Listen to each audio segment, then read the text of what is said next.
Sir काय सांगाल, एक धमकीचा मेल आलेला आहे, एक म्हणजे 2-3 आलेले आहे, काय माहिती? मागच्या मार्च महिन्यामध्ये 3-4 मेल्स आलेले आहे.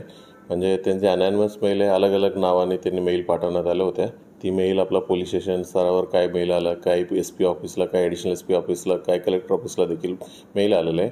ते मेलमध्ये असं भरपूर अधिकाऱ्यांना मारू, अशा जळगावमध्ये अशांती क्रिएट करू असं त्यांनी उल्लेख केले होते.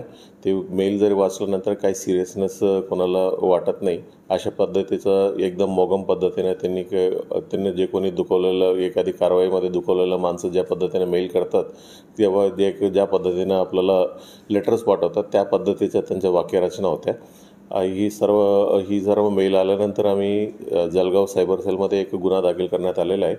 त्या गुन्हा दाखल करून ते पुढील जे email ID ही मेल कुठून पाठवलेलं आहे, हे मेन नेमका माणसं कोण आहे याची शोधण्याची प्रक्रिया आमची चालू आहे.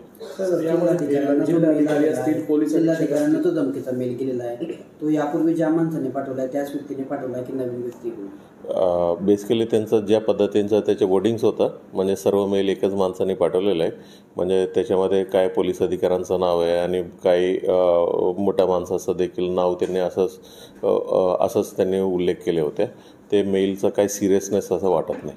सर, मेल करताना डार्क वेबचा वापर केल्याचं समोर आलं आहे.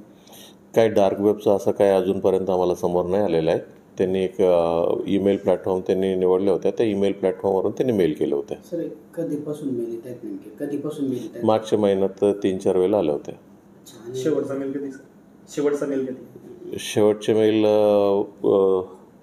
27 मार्चच्या शेवटचे मेल आले होते. त्या संदर्भात कोणाला अटक केली होती का? मार्चमध्ये आल्या काही चौकशी? तेच गुन्हा दाखल करून आमचा तपास चालू आहे. ठीक.